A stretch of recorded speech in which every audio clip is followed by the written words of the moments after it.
पाकिस्तान से आई वो लड़की। सन 1979 की पहली जनवरी से अपन आश्रमवासी हो चुके थे। दिल्ली के आईटी गेट के सामने मदर इंटरनेशनल स्कूल, साथ में पौंडीचेरी आश्रम की फ्रेंचाइजी भी उसी में।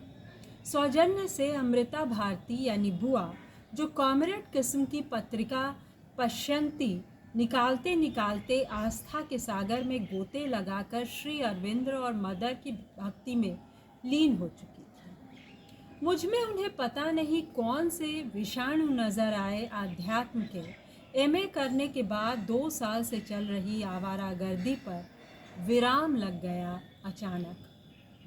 सुबह के भक्ति भजन के अलावा काम मिला लाइब्रेरी संभालने का। इसके अलावा गोरी या काली कैसी भी लड़कियों को हिंदी पढ़ाना, जिनकी फीस में से आधा हिस्सा बाहर की दुनिया से तोल मोल करने को और आधा आश्रम की संचालिका तारा जौहर के हवाले। लाइब्रेरी श्री अरविंद और मदर की किताबों से ठसाठस। पौंडीचेरी आश्रम में उत्पादित सामान की बहार अलग से। रहने को आरामदायक कमरा, दाना पानी को शानदार मेस। बंटों की ज़बान में उस हैप्टुली जगह पर सारा मामला एकदम हैप्टुल्ला। लाइब्रेरी की खिड़की से मेन गेट को जाता बजरी वाला रास्ता साफ नजर आता। एक शाम निगाह गई तो सामने से एक जोड़ा आ रहा है। पुरुष को पहचान लिया, वो थे मीडिया मैनेजमेंट के श्लाका पुरुष। नाजीबाबाद के समय से पारिवारिक संबंध, जाहिर है बुआ से मिलना होगा। स्थूल हो चली लावण्यमयी महिला साथ में। उन दोनों की खिड़की के पास आते ही दिमाग के पट फट फट करने लगे, फड़ फड़ करने लगे। बरसों पहले जो सुनाई पड़ता रहा था वो अब बेलैस होकर एकदम सामने से निकल गए दोनों। कुछ देर बैठा रहा, फिर उठा और बुआ के आवाज़ की तरफ चल दी। अंदर घुसा तो माहौल बेहद आस्था में। सबके चेहरे पर पवित्र मुस्कान। बुआ कॉफ़ी बनाने में व्यस्त, बोली, राजीव आप बैठ। श्लाका पुरुष के चरण छुए। कैसे हो तुम? उनकी आवाज़ में थरथराहट का आभास। कॉफ़ी पी गई। सोफे पर साथ में बैठी लावण्य से उनकी कुनकुन शुरू हो गई। पता नहीं किस फितूर में बौड़मपना दिखा गया। आपने मुझे पहचाना नहीं?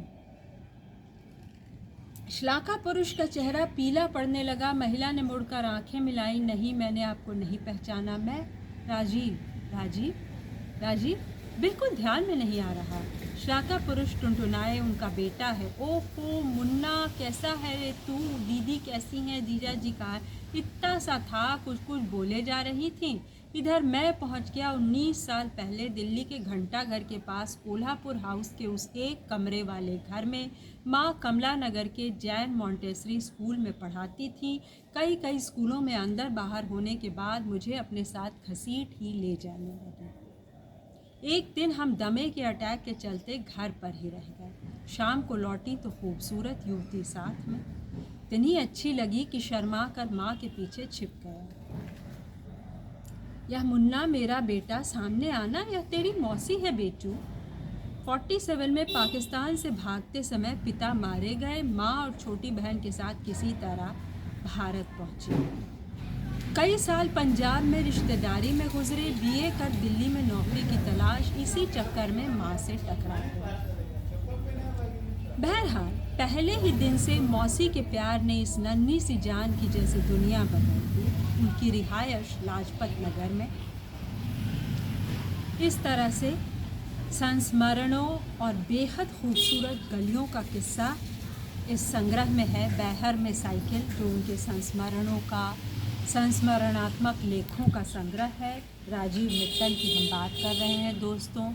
एक बेहद ईमानदार पत्रकार और उनकी पत्रकारिता की ईमानदारी के किस्से इस संग्रह में भरे पड़े हैं। बुलेटिन के बाद बंदा टीवीआई का इत्यादि। लखनऊ में उन्होंने अखबारों में काम किया। शायद अपने अंतिम दिन में भी वो वही थे। बहुत समय तक वो मुजफ्फरपुर में थे। मुजफ्फरपुर के साहित्यकारों पे लिखा। अपने प्यारे आवारा कुत्ते पे लिखा। ये सब अलग अलग चैप्टर्स हैं। छुटकी की याद, छुटकी ने कैसे क्या लिखवा दिया, कहाँ कहाँ उन्होंने प्रेरणा पाई, ये चैप्टर जो मैंने आपके साथ साझा किया। उनके बारे में ये सब कुछ मुझे भी नहीं पता था। कितना दिलचस्प होता है उसे एक व्यक्ति के बारे में पढ़ना जिसे हम कभी दफ्तर में मिले, जिससे हमारे घर वाले संबंध बने। पूर्णिमा जी से आज भी मेरी बहुत निकट की बातचीत है। मैं कहूँ कि हमारा कभी इतना दोस्ताना था, ये मेरे अमेरिका जाने से पहले की बात है, जब हम थोड़े समय तक साथ सहारा में थे। और बाद में जब वो मुज़फ़्फ़रपुर आए, यहाँ हिंदुस्तान में उन्होंने काम किया, तो भी उनका मेरी माँ के साथ उससे पहले भी बहुत पुराना रिश्ता हुआ। तो ये तो हमारे परिचय की बात हुई। यह संग्रह इतनी सुंदर भाषा में उनके संस्मरणों, आज की दुनिया के वसूलों, पत्रकारिता के संघर्षों और उसकी चुनौतियों का वर्णन है कि दोस्तों आपको इसको ज़रूर पढ़ना चाहिए। आज ज़रूर मंगाएं इसे ऑनलाइन, ये संभावना प्रकाशन से है शायद। और जी ये संभावना प्रकाशन से है। और हापुड़। और इसमें एक से एक चैप्टर्स हैं। मैं कुछ और भी लेकर हाजिर होऊंगी। फ़िलहाल मुझे सुनने के लिए धन्यवाद। लाइक और सब्सक्राइब।